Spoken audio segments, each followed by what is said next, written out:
नमस्कार दोस्तों, स्वागत है आप सभी का। और आज मैं आपके लिए फिर लेकर आया हूँ जूलॉजी के क्वेश्चन। ठीक है, तो आज हम करेंगे जूलॉजी के क्वेश्चन, जिसका नाम है, आपका जो चैप्टर है वो है 12th नंबर का चैप्टर है और इसका नाम है वृद्धि एवं जरावस्था। चलिए, जिसमें आपके जितने भी क्वेश्चन होंगे वो करेंगे। आज मैंने आपको केमिस्ट्री के 50 क्वेश्चन करा दिए, 50 से ज़्यादा, बायोलॉजी के 50 से ज़्यादा करा दी, और इसमें भी जितने भी क्वेश्चन होंगे वो हो जाएंगे। ठीक है, 3 रिकॉर्डेड क्लास हो गई हैं।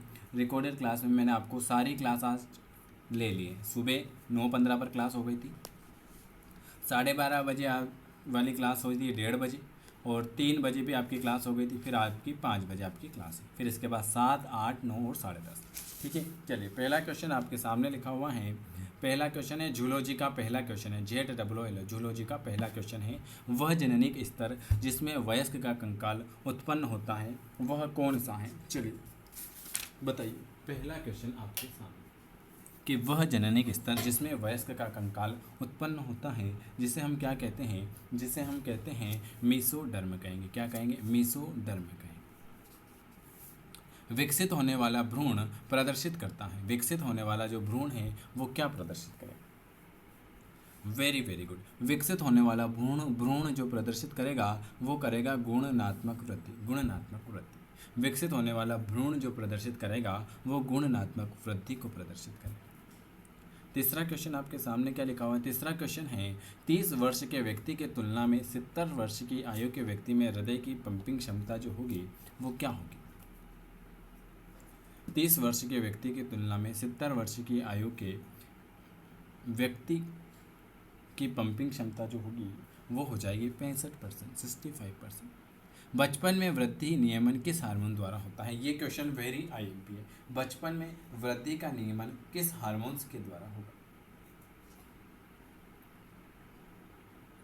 वेरी वेरी गुड, बिल्कुल सही जवाब है। आ चुका है आप सभी का 4th नंबर का सी वाला आ जाएगा। किसके? जीएच के द्वारा। बचपन में वृद्धि का नियमन जो होता है जीएच हार्मोन्स के द्वारा। एंटी फर्टिलाइजिंग पदार्थ उत्पन्न किया जाता है, एंटी फर्टिलाइजिंग पदार्थ उत्पन्न किया जाता है, किससे उत्पन्न किया जाएगा? शुक्राणु केंद्रक के द्वारा। किसके द्वारा? एंटी फर्टिलाइजेंट पदार्थ जो है वो उत्पन्न किया जा सकता है शुक्राणु केंद्रक के द्वारा। चलिए अगला क्वेश्चन क्या लिखा हुआ है 6 नंबर का। 6 नंबर का क्वेश्चन है कि टी कोशिकाएं किस में पाई जाती है? हेल्पर टी कोशिकाएं। ठीक है, टी कोशिकाएं किस में पाई जाती है? Very most important question. T कोशिकाएं किस में पाई जाती हैं? तो आप सभी को पता है कि सर टी कोशिकाएं जो पाई जाती हैं वो आपके थाइमस में पाई जाएगी। किसमें? थाइमस में आपकी टी कोशिकाएं पाई जाती हैं। अगला क्वेश्चन, इनमें से कौन सा शरीर का निर्माणकारी पदार्थ है? इनमें से कौन सा शरीर का निर्माणकारी पदार्थ हो जाएगा? प्रोटीन, शर्करा, खनिज या वसा? वेरी वेरी गुड, बिल्कुल आपका सही आ चुका है। कौन सा शरीर का निर्माणकारी पदार्थ है? तो 7 नंबर का ए वाला आ जाएगा, प्रोटीन हो जाएगा। कौन सा हो जाएगा? Protein.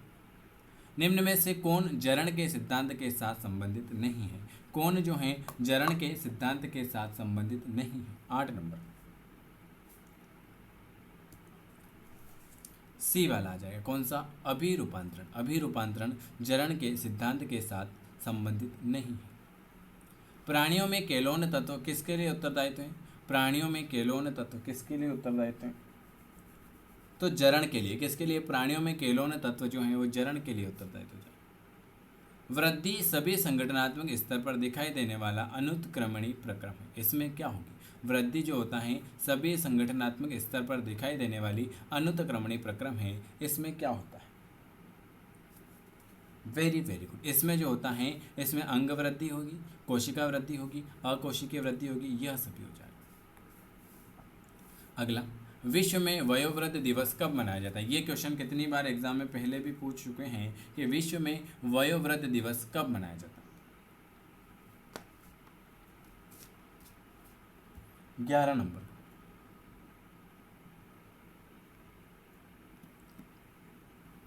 Very very good, 11 number का बिल्कुल आपका सही जवाब आ चुका है। 8 अक्टूबर को विश्व में वयोवृद्ध वृद्धि दिवस जो मनाया जाता है वो 8 अक्टूबर को मनाया जाएगा।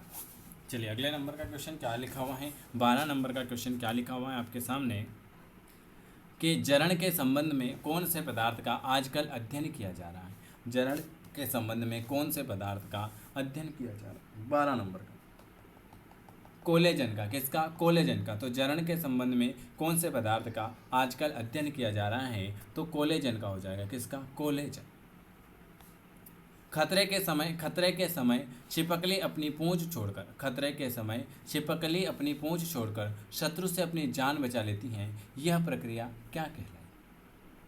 खतरे के समय छिपकली अपनी पूंछ को छोड़कर शत्रु से अपनी जान बचा लेती हैं, इस प्रक्रिया को आप क्या कहोगे?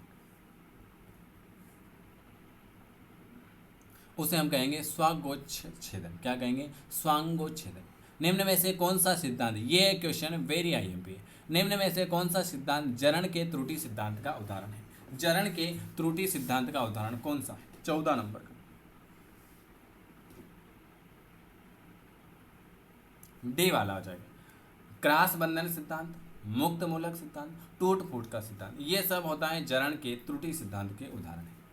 चलिए अगला क्वेश्चन क्या लिखा हुआ है? अगला क्वेश्चन आपके सामने लिखा हुआ है, मादा की बार्थोलिन ग्रंथियां नर के किन ग्रंथियों से मिलती हैं? मादा की बार्थोलिन ग्रंथियां नर की किन ग्रंथियों में मिलेगी? 15 नंबर काउपर्स ग्रंथियों में मिलेगी। किसमें? मादा की बार्थोलिन ग्रंथियां नर की किन ग्रंथियों में मिलेगी? काउपर्स ग्रंथियों में मिलेगी। बूढ़े लोगों की हड्डियां किसके जमाव के कारण भंगुर हो जाती हैं? बूढ़े लोगों की हड्डियां किसके जमाव के कारण भंगुर हो जाएगी? कैल्शियम के जमाव के कारण। किसके? कैल्शियम के जमाव के कारण। जंतुओं में वृद्धि दर जो होती है वो कैसी होगी? जंतुओं में वृद्धि दर होगी एक समान, रेखीय, विभेदित या धीमी। जंतुओं में वृद्धि दर किस तरह होती है? सी वाला हो जाएगा, विभेदित हो जाएगी। जंतुओं में वृद्धि दर जो होती हैं वो आपकी विभेदित होगी। क्या होगी? विभेदित हो जाएगी। अगला क्वेश्चन क्या लिखा हुआ है? थाइमोसिन हार्मोन्स जो हैं वो क्या स्त्रावित करेगा? थाइमोसिन हार्मोन्स क्या स्त्रावित करेगा? 18 नंबर का वेरी वेरी गुड। थाइमस ग्रंथि के द्वारा थाइमोसिन हार्मोन्स स्त्रावित करता है थाइमस ग्रंथि के द्वारा। मानव जनसंख्या की वृद्धि वक्र की एक्सोपोनेंशियल अवस्था के समय अत्यधिक वृद्धि का कारण जो है वो क्या है? मानव जनसंख्या की वृद्धि वक्र की एक्सोपोनेंशियल अवस्था के समय अत्यधिक वृद्धि का कारण क्या है? आपकी बायोलॉजी करा दी मैंने, जूलॉजी करा दी, आपकी केमिस्ट्री करा दी, फिजिक्स आज रात की 10:30 बजे है, लाइव क्लास 8 बजे है और थ्योरी की क्लास भी आपकी आ जाएगी। 19 नंबर का ए वाला आ जाएगा, उच्च जन्म दर और निम्न मृत्यु दर। किस वाद के अनुसार थाइमस तथा मस्तिष्क जीर्णता के प्रमुख कारण है? किस वाद के बाद? ये क्वेश्चन भी आईएमपी है। किस वाद के अनुसार थाइमस तथा मस्तिष्क जीर्णता के प्रमुख कारण है? 20 नंबर डी वाला हो जाएगा, पेस मेकर वाद। कौन सा? पेस मेकर वाद। किस वाद के अनुसार थाइमस तथा मस्तिष्क जीर्णता के प्रमुख कारक हैं? तो ऑप्शन आपका डी आ जाएगा। कोशिका चक्र की G2 अवस्था निम्न में से किसके संश्लेषण से पहचानी जाती है? कोशिका चक्र की G2 अवस्था किस संश्लेषण से पहचानी जाती है? 21 नंबर सी वाला, mRNA और RNA। कोशिका चक्र की, ये क्वेश्चन भी आईएमपी है भाई, कोशिका चक्र की G2 अवस्था किस संश्लेषण से पहचानी जाती है? तो mRNA और rRNA। ऑप्शन आपका सी आ जाएगा। जंतुओं का वृद्धि वक्र किस प्रकार का होता है? जंतुओं का वृद्धि वक्र किस प्रकार का होता है? वेरी वेरी गुड, सिग्माइड वक्र होता है। जंतुओं का वृद्धि वक्र जो होता है वो सिग्माइड वक्र कहलाएगा। आक्सेटिक वृद्धि वह है जिसमें क्या होगा? आक्सेटिक वृद्धि वह है जिसमें आपका क्या होगा? 23 नंबर का वेरी वेरी गुड, उसमें आपका केवल कोशिका के आयतन में वृद्धि होगी। आक्सेटिक वृद्धि वह है जिसमें केवल कोशिका के आयतन में वृद्धि होगी। मैं आपको बता देता हूं कि आपके पीएनएसटी के नोट्स अवेलेबल है, जिसमें आपको क्या क्या मिल रहे हैं। जिसमें आपको 7000 टॉप एमसीक्यूज हैं, जिसमें फिजिक्स, केमिस्ट्री, बायोलॉजी, जूलॉजी और इंग्लिश ये सारा मिल रहा है आपको मात्र 149 में, है ना। तो आप इसको कैसे ले सकते हैं? आप किसी भी नंबर से गूगल पे, फ़ोन पे करवा के इस नंबर पर स्क्रीनशॉट भेज सकते हैं, आपको पीडीएफ मिल जाएगी। कोई भी पूछना है कैसे मिलेगी, क्या रहेगा, डेमो देखना है, तो आप जो दिए हुए नंबर पर आराम से पूछ सकते हो, ठीक है। और इसके लिए डेमो के लिए मैसेज कर सकते हो कि सर हमें डेमो देखना है। अगर कोई पीवीएफटी की तैयारी कर रहा है तो उसके लिए भी नोट्स अवेलेबल है। उसमें क्या क्या मिलेगा, उसमें 6000 question, old paper, physics, chemistry, biology का प्रैक्टिस सेट और चैप्टर वाइज प्रैक्टिस सेट, ये भी मिल रहा है 149 में। तो अगर कोई PNST का डेमो देखना चाहता है तो लिख देना PNST डेमो, या 7000 IMP क्वेश्चन, या PVFT का डेमो, ठीक है।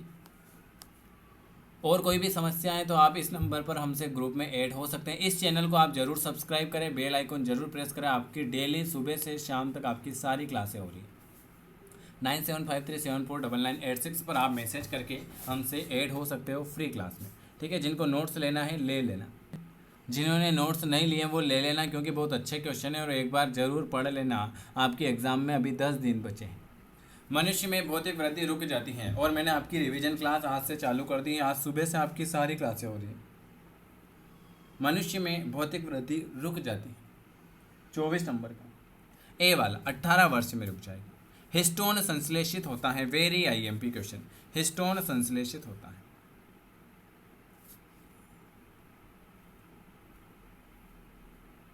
हिस्टोन संश्लेषित होगा।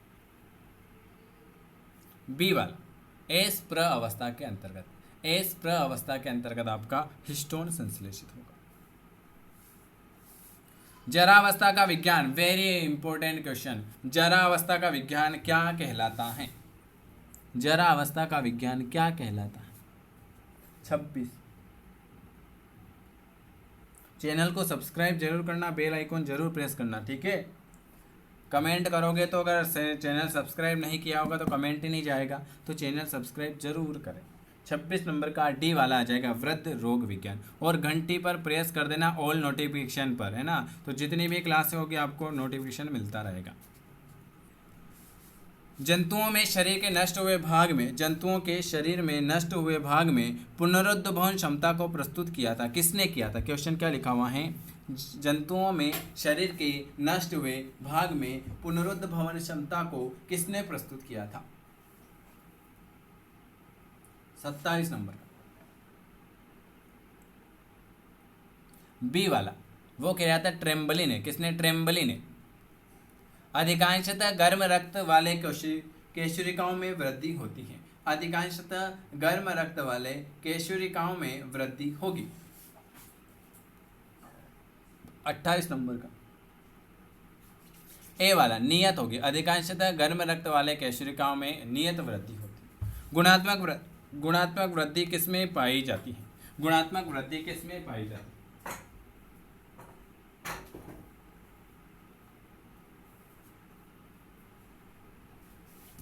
29 नंबर का गुणात्मक वृद्धि जो पाई जाएगी, 29 नंबर का आपका सी वाला आ जाएगा, भ्रूण में पाई जाएगी। स्तनधारी पुनरुद्ध भवन कर सकते हैं, स्तनधारी पुनरुद्ध भवन जो कर सकते हैं वो क्या कर सकते हैं, वृक्क, स्तनधारी पुनरुद्ध भवन वृक्क में कर सकते हैं। प्राणियों में पाए जाने वाले पदार्थ, वेरी मोस्ट इंपोर्टेंट, केलोन किसके लिए उत्तरदायित्व है। 31 नंबर का क्वेश्चन, वेरी IMP।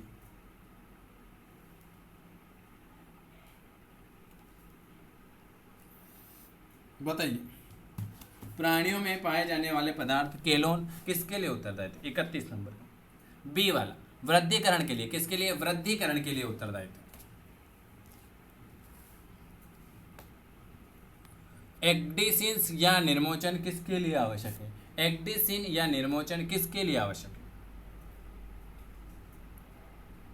एक्डिसिन या निर्मोचन जो है वो आ जाएगा शरीर में की वृद्धि और विकास के लिए आवश्यक है। चलिए अगला क्वेश्चन, किसी वयस्क पुरुष की तुलना में वयस्क स्त्रियों में क्या अधिक होता है, किसी भी वयस्क पुरुष की तुलना में वयस्क स्त्रियों में क्या अधिक होता है। तो वसा अधिक होता है, क्या होता है, वसा अधिक होता है। किसी वयस्क पुरुष की तुलना में वयस्क स्त्रियों में क्या अधिक होता है, तो वसा अधिक होता है। शुक्राणु में माइटोकॉन्ड्रिया किस में स्थित होती है, शुक्राणु में माइटोकॉन्ड्रिया किस में स्थित होगी।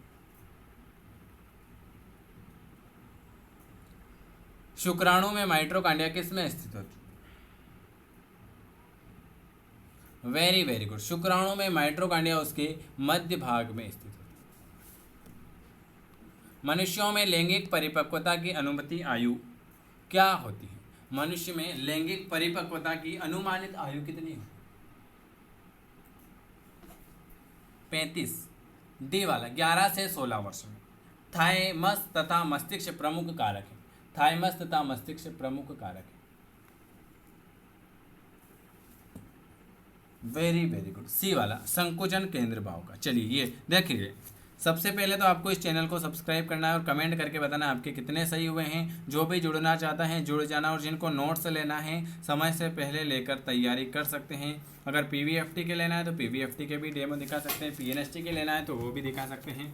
आज मैंने आपको क्या क्या करवा दिया, देखो आज मैंने आपको केमिस्ट्री के 2 चैप्टर करवा दिए, बायोलॉजी का 1 चैप्टर करा दिया, जूलॉजी का 1 चैप्टर करा दिया, और रिकॉर्डेड क्लास में 70 क्वेश्चन एक करा दिए। मतलब 100, 200, 300 प्लस क्वेश्चन आज मैंने आपको करवा दिए। अभी तो 7-8 वाली क्लास बाकी है और एक 10:30 वाली क्लास बाकी है। वीडियो देखने के लिए आप सभी का बहुत बहुत धन्यवाद। चैनल को ज़रूर सब्सक्राइब करें।